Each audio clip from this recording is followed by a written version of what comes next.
Tempat yang keempat, keistimewaan mayat atau mayit yang disemayamkan oleh orang yang ramai. Maknanya kita selalu dengar, selalu dikabarkan kepada kita tentang sembahyang jenazah. Sembahyang jenazah dengan jumlah yang ramai.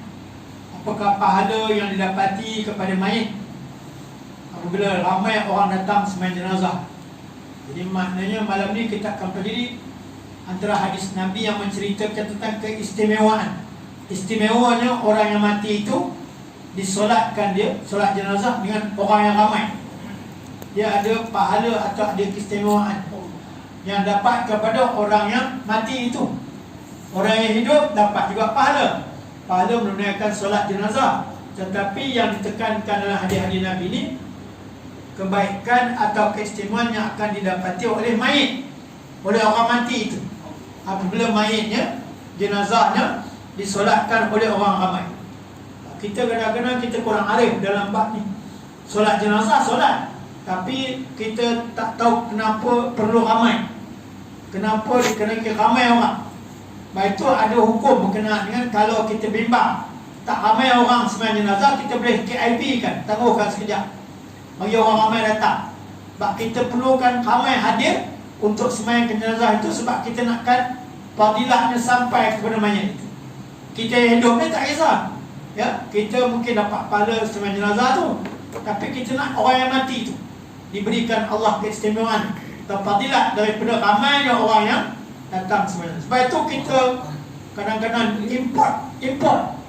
Kita import, bukan pemain bola sepak dia import, dia nak sembahyang bukan import daripada pesat-pesat sekolah-sekolah agama ataupun pesat-pesat tahfiz, buah mari, pelajar-pelajar tahfiz kerana nak meramaikan solat jenazah. Sebab inilah, ya, sebab kita perlu ramai. Kalau seorang bukan tak sah solat tu, tetapi tak mendapat apa-apa istimewa kepada si mati tadi. Sebab itu dia import daripada surau sana, daripada masjid ni.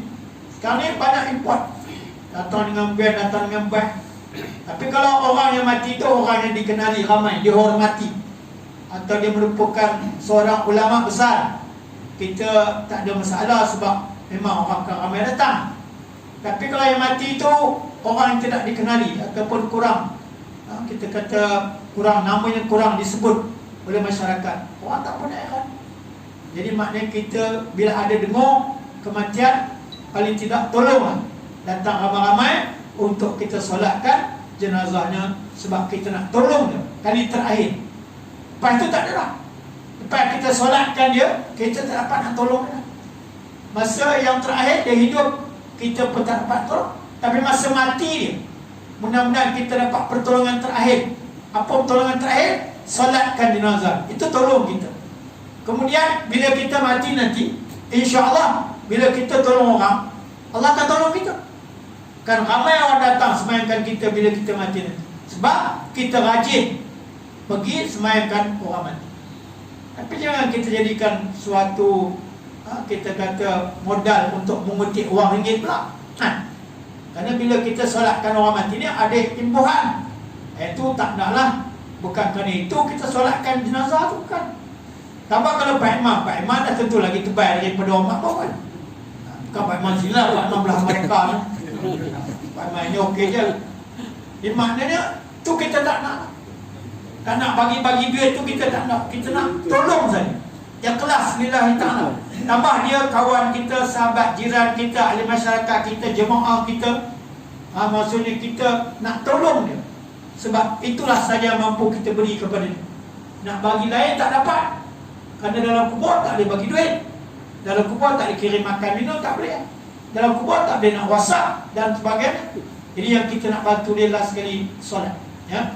Baik, keistimewaan mayit yang disemayamkan oleh orang banyak atau oleh orang ramai. Walaupun dikatakan mensalati atau menyemayamkan mayit itu, dikatakan hukumnya hanya fardu kifayah. Namun sebenarnya orang-orang yang sama datang, maksudnya bertakziah itu, sebaiknya hendaklah mereka dikatakan ikut sama melakukan solat jenazah. Kata pengarang kitab ini, hukum sembahyang jenazah itu fardu kifayah. kalau ada sebahagian daripada masyarakat orang Islam buat solat tu, yang lain tak payahlah wajib, tak adalah diwajibkan. Maknanya kalau ada seorang buat, yang lain tak payah. Jadi maknanya walaupun itu asal hukum bagi kepayah solat jenazah,